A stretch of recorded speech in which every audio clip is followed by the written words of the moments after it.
Balimao, très, très, très, très urgent et très, très, très, très bonne nouvelle. Donc, bien jeudi 13 octobre 2022, bonne nouvelle Dumambao de Bibi, bonne nouvelle Folofolo du Malien Tchenamuso, Demsini Makoroba, Aywa, Youssouf Toloba, Noye Dosso, Kanyamobambe Banyakara, Dono Dugula, Abora, Aye Mali, Surasu, Foka, Asimi Fo, ko vraiment ko ɲinan ku sera ko ka sɛnɛ kɛ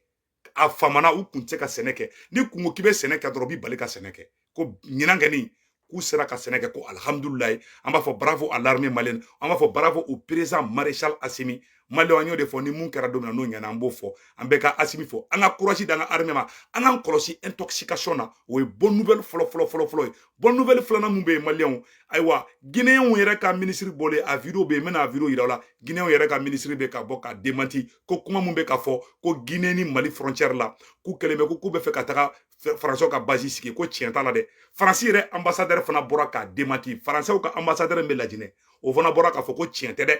ko Faransi sɔrɔsi kelen tɛ ka taa Lajinɛ ko tiɲɛ tɛ kuma in na donc nin ye mɛn dan ye mɛn tigila ye Malien donc ne bɛna k'a la aw ni an bɛ jɛ an b'a lajɛ ɲɔgɔn fɛ an bɛ Youssouf Toloba fo an b'a fɔ ko vive l'armée malienne an b'a fɔ ko vive la montée en puissance de l'armée malienne Maliens aw ni an ka jɛ an ka Youssouf Toloba kumakan na mɛn Gana Amasogo ɲɛmɔgɔba ko grâce à l'armée malienne k'u bɛ ka se ka sɛnɛ kɛ bi a ye kɛra caman bila a ye kɛra caman bila Maliens an ka jɛ k'u lajɛ ɲɔgɔn fɛ. Bi le 12 10e mois 2022 bi ami banyagala ya vraiment doso be farla ñon kan ya aywa ambake cogodi sabu wuya yira ka foko anti danekera ko anti senekera sisan ñotiga de be anga jija anga famo deme yalla mo be sega seneke cogomina ñotiga ni abisega la angalla ñini do se dew barani awya tamina cogomina awga labante mawo ma na iduna ko jugula amayide tanki mali drapeau ni be ikana femme be sariya soso ina kanga twala harbi alaga anga surasu deme baraketgo sisan akai voilà baraketgo sisan akai baraketgo sisan akai a yɛrɛ y'a mɛn sisan dɛ ko an b'an ka sɔrɔsiw dɛmɛ u ko k'an tɛ ka danni kɛ an ye danni kɛ an ka forow bɛ ka falen ala ni Assimi sababu ala ni an ka sɔrɔsiw sababu an ka sɔrɔsiw bɛ k'u dɛmɛ n y'o de fɔ na Maliens wallahi an ka armée soutenu billahi u bɛ k'u se k'o kɛ nin tɛ ne kumakan ye dɛ Gana Amasogo u yɛrɛ ka mɔgɔw kun ka Segu Tunkara bɛ bɔla don o don a bɛ ka fɔ tan mɛn da ye mɛn tigila an bɛ kuma ni prévu de aw yɛrɛ bɛɛ tulo b'a la bon minnu mɔgɔ tɛ faso fɛ olu hali n'u ye nin ye o t'a zi m'a fɔ n ko mɔgɔ min bɛ taa zi n ko ye fasoden jugu ye dɛ caman bɛ yen o bɛ nin kalama o t'a zi dɛ parce que u tɛ Maliko kɛlɛlaw a yɛrɛ y'a ye dɛ Gana Amasogo mɔgɔw ko ɲɛmɔgɔba ko Youssouf Toloba a ko k'an kana ɲɔgɔn nɛgɛn ko armée ka baara ɲɛna ko baaraw taabolo ka ɲi sisan an b'a fɔ ko vive l'armée malienne kunu an tagara terroriste bunte Tessit ali sɔgɔmada na an ka armée bɛ opération na Tessit n'o de fana Maliens a y'aw kɔlɔsi fausse information na les intox a y'aw kɔlɔsi a bɛɛ lajɛlen na a ye nin yɔrɔ tɔ la jɛ dɛ a ko sisan ko baara taabolo ka ɲi ko sisan k'an kana ɲɔgɔn nɛgɛn ko baara taabolo ka ɲi donc an b'a fɔ ko bravo à l'armée malienne an ka nin yɔrɔ tɔ la mɛ voilà ko anti senekera voilà sisan ñotiga de be anga jija anga famo deme yalla mo be sega seneke cogomina ñotiga ni abisega la angalla ñini do se dew barani awya tamina cogomina awga labante mawo ma na iduna ko jugula amayide tanki mali drapeau ni be ikana femme be sariya soso ina kanga kaba ɲini donso fɛ ko donso si kana taa bi mɔgɔ kan ko donso kana bi mɔgɔ si kan ko donso kana mɔgɔ si ma ko Mali sɔrɔsiw ko ni Assimi ko Malien fɛn fɛn ka da yɔrɔ min ko bɛɛ ka dan ye ko b'a ɲini donso ko donso si kana taa baga mɔgɔ si ma an b'a fɔ merci beaucoup o de kaɲi an b'o de nɔfɛ an ka kuma tɔ la ala ka an ka sɔrɔsiw dɛmɛ baara kɛcogo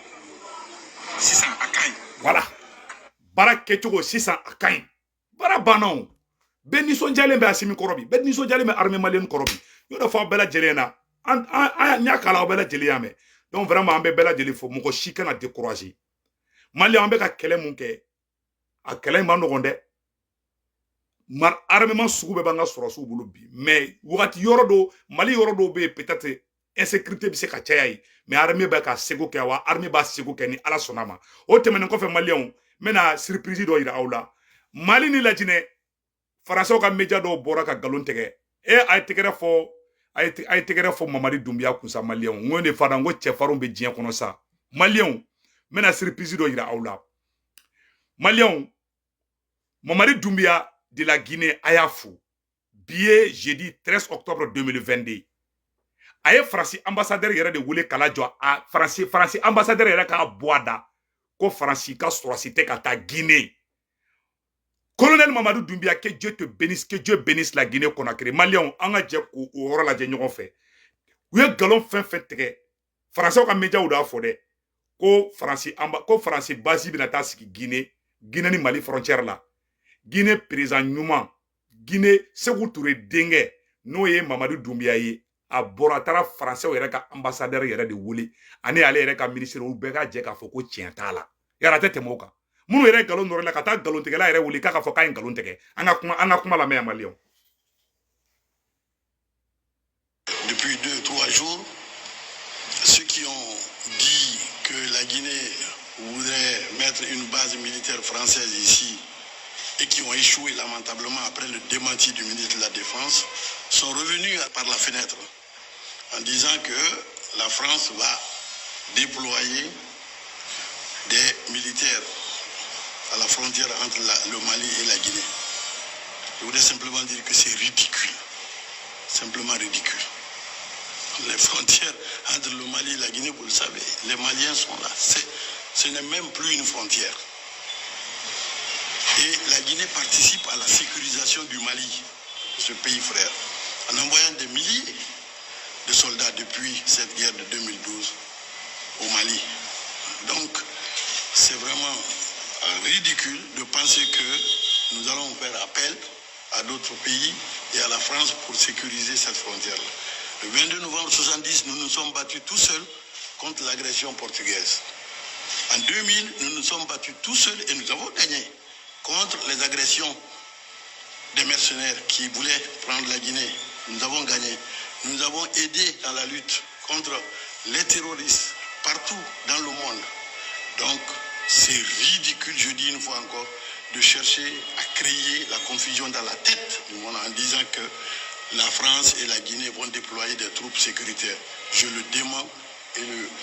l'ambassadeur de France est ici. Je pense qu'il va le démentir aussi. Monsieur le ministre, merci. Je n'avais pas prévu d'intervenir, mais je voudrais simplement souscrire à 100%, même à 1000% à vos propos. Ce sujet n'est pas un sujet. Et je m'étonne de voir circuler ce type d'informations sur les réseaux sociaux. Je me demande qui peut avoir intérêt ainsi à agiter des questions qui ne se posent pas. Ah, Malion, Farasi, ambassadeur yɛrɛ de bɔra ko tiɲɛ t'a la. K'a sɔrɔ Macron de bɛ ka nin baara ninnu kɛ dɛ. C'est-à-dire que ko ala a ye tɛgɛrɛ fɔ Mamadou Doumbia kusa colonel Mamadou Doumbia a ye tɛgɛrɛ fa ko vive la Guinée Conakry ala de vive colonel Mamadou Doumbia. Mamadou Doumbia taara Farasi ambassadeur yɛrɛ de wele ka micro d'a ma k'a ka bɔ a da ko ngalon de don. K'a sɔrɔ Faransɛw ka médiaw de bɛ ka kuma in fɔ dɛ. Faransɛw yɛrɛ ka médiaw de bɛ k'a fɔ pour que dɔrɔn ka Mali ni Guinée bila ɲɔgɔn na. Colonel Mamadou Doumbia, l'enfant chouchou de Sékou Touré, le fils de Sékou Touré, colonel Mamadou Doumbia de la Guinée, que Dieu te bénisse, que Dieu bénisse la Guinée. A tagara France ambassadeur yɛrɛ ta, i ye galon tigɛla yɛrɛ wele k'a ka bɔ k'a ka kuma in galon ye, yɛrɛ tɛ tɛmɛ o kan dɛ. Maliyɛnw, a taara Mamadou Doumbia tagara France ambassadeur de wele, a France ambassadeur yɛrɛ de bɔra san ka kuma in fɔ, a yɛrɛ y'a mɛn san ko tiɲɛ t'a la, ko kuma mun fɔra. Ko Francis sɔrɔsiw bɛna taga Lajinɛ ko tiɲɛ t'a la bi ko tiɲɛ t'a la sini ko Guinée ko Asimi ni Mamadi Doumbia k'u bɛna fɔ bɔnbɔnni kalama de ko Guinée tɛ Mali janfa awa ko frontière tɛ Mali ni Lajinɛ ni ɲɔgɔn cɛ Siksi barabla mogo munu nya publier ne ma jigo olu la de mogo do y'a fɔ ko Guinée bena taga farasi nɔfɛ nte jigo o caman na de parce que ne yɛrɛ kun dara kuma in na mais ne ye n yɛrɛ minɛ fɔlɔ ka enquête de kɛ fɔlɔ parce que a kuma cayara média i yɛrɛ dalen bɛ média caman na olu y'a bila quoi donc mɔgɔ caman y'a fɔ n tɛ k'olu critiquer dɛ mais en réalité ni ka ni confusion in créer a bɔra farasi de ka yɔrɔ la awa o Guinée kelen taara farasi ambassadeur de wele k'a yɛrɛ da k'a fɔ ko tiɲɛ t'a la Maliens a yɛrɛ ye nin sa dɛ a bɛ fɔ ne ma ko Siksi Barabla donc bonne nouvelle de n'o de fana ko bonne nouvelle be an b'o fɔra Mali armée filɛ opération spéciale de la Mali armée bɛ ka gosili kɛ Kayi région na Mali armée bɛ ka frappe de kɛ ne bɛ ka kuma aw fɛ yɔrɔnin min na Mali armée bɛ frappe la Tessit Mali ni Niger frontière la Daesh terroriste ma a fɔ ko an ka mɔgɔ ko bɛ tile kelen de kunu ma menaka ni Tessit yɔrɔ bila an ka armée taara avion mun bila a ka ca avion 10 ye sisan u bɛ bomba depuis kunu bɛ bombardement na fo sisan depuis kunu an ka armée bɛ bombardement na fo sisan donc on bɔra ko nouvelle duman de fana malien bɛɛ k'i hakili sigi mɔgɔ si kana paniquer a y'aw kɔlɔsi fausse information na an ka to an ka famaw kɔ an ka to an ka armée kɔ armée bɛ anw de ye armée bɛ ka baara kɛ l'armée monte en puissance armée bɛ ka sagona baara kɛ ala yɛrɛ de sebaya di Mali ma e m'a ye Assimi Goïta ye Alassane Ouattara ninnu bɛɛ k'a bɛɛ kumakan gere histoire des mercenaires u mana plan tracé Assimi bi bɔ k'i jɔ u mana plan tracé Assimi bɛ bɔ k'i jɔ ala de barika don Mali la ni mɔgɔ k'i bɛ bila Mali la bilahi ala bɛ tila k'i la maloya malien bɛɛ bɛ bɔ a kalama o nouvelle demande kun bɛ n bolo n ko bɛ soli ka nin fɔ ɲɛna anw bɛ 4 heures du matin de la ni y'an bɛ bɔ ka nin fɔ faso kanu de don donc malien o de don aw kan bɛn journée kɔnɔna na vidéo wɛrɛw bɛ se ka na ni nouvelle demande wɛrɛw bɛ yen n b'aw la dɔnniya la que Dieu bénisse le Mali malien bɛɛ k'i sigi tranquille a y'aw kɔlɔsi fausse information na malien kuma caman bɛ fɔ a bɛ fɔ k'aw ja tigɛ de a bɛ fɔ ka Assimi goya aw ye de a bɛ fɔ k'aw bila aw yɛrɛ ka fangaw de la a y'aw kɔlɔsi o kumakan caman na a caman tɛ tiɲɛ ye Français yɛrɛ ka médiaw de bɛ mɔgɔw bila ɲɔgɔn na u bɛ fɛn caman fɔ n'u ma bɔ bi Choguel démissionné la u bɛ bɔ sini Assimi ni karisa Assimi ni Ablaye Mayiga mandi an b'an ka transition bɛɛ kɔ a sɔrɔsi fara civil kan fanga mun b'an kunna c'est un pouvoir militaro-civil donc civil ni militaire de bɛ ka Mali gérer bi a bɛɛ ka ɲɛmɔgɔba o sɔrɔsi de n'o ye Assimi ye donc an bɛɛ bɛ Assimi de kɔ que Dieu bénisse Assimi que Dieu bénisse le Mali que Dieu bénisse l'Afrique o de kun don a kan bɛn